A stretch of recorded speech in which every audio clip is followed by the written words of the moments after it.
Disney's Finding Nemo. In plot structure, what could be better? Wait, why that movie? Because it's like the top-rated Pixar movie on every list. No, seriously, take a look. It's here too. Everyone agrees. Finding Nemo is one of the best. Wait, why didn't we do the #1 Pixar movie? And just so you know, spoilers ahead. Do we need that disclaimer for a movie that came out in 2003?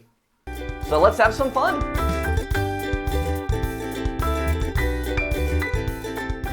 Before we delve into the specifics, let's catch up on some plot structure basics. We've got the exposition, inciting incident, rising action, climax, falling action, and resolution. If you want more specifics on that, watch my other video. Exposition is all about world building. We meet Marlin and his wife. We see where they live. We get the basic situation. And then something bad happens.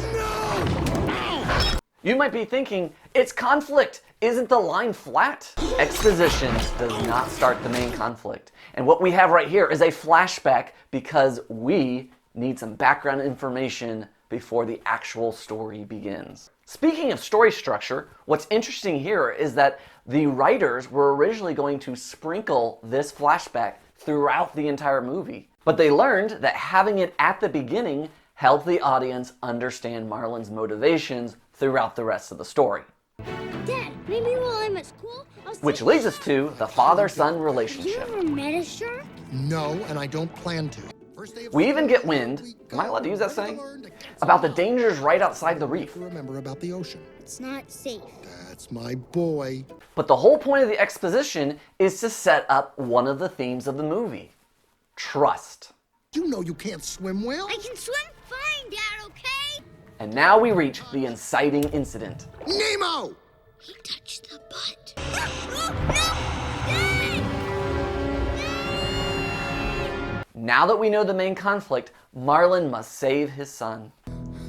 Each event in the rising action will bring more conflict until we reach the climax. But first, we meet more characters along the way, like Dory, everyone's favorite. See, I suffer from short-term memory loss. She brings us another theme of the story, which is just keep swimming. And then we get the discovery of a clue. Sharks. That's good. Conflict. And what's interesting about this story is that it does not just follow Marlin's point of view. It switches over to Nemo to see what's going on there.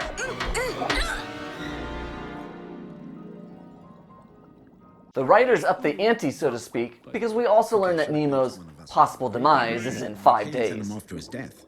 Darla's coming in 5 days. So what are we gonna do? Keep in mind that rising action doesn't mean you can't have moments of calm or levity. It just means every scene should be aiming towards a climax, which we'll get to in a moment. We meet more characters, like Crush. We were all like, whoa! And then we were like, whoa! And then you were like, whoa! And then we have a moment of crisis where our character comes head to head with the theme. He says it's time to let go. Everything's gonna be all right. How do you know? How do you know something bad isn't gonna happen?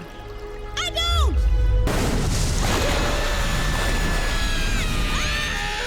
And now we've made it to the climax, which that too can be tricky because it's made up of a lot of events. Nemo? Nemo's alive. Dory? Nemo! We think things are going to be okay because both Marlin and Nemo find each other again, Oh, thank goodness. but they're immediately ripped apart.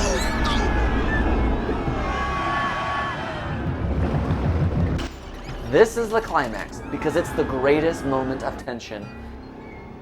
But it's also the climax because we don't know if everything will be okay. This might be the end.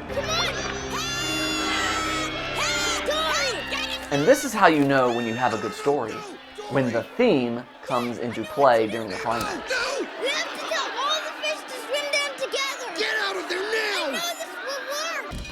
Dory's adage of keep swimming is a practical solution to a real problem. Just keep swimming! Keep swimming! Come on, Dad. You're doing It's no longer just a philosophy, it's actionable.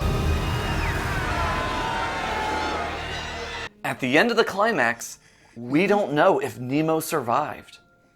But a turning point occurs when we realize he's okay. Oh, thank goodness. Dad, I don't hate you. Oh, no. I'm so sorry, Nemo. Falling action and resolution come on the heels of the turning point, and we return to the coral reef. Nemo hugs his dad. Marlin finally trusts and has learned to let I go. love you too, son. There you have it. Finding Nemo meets plot structure. Such a great movie. If you want to see more about plot structure, take a look here.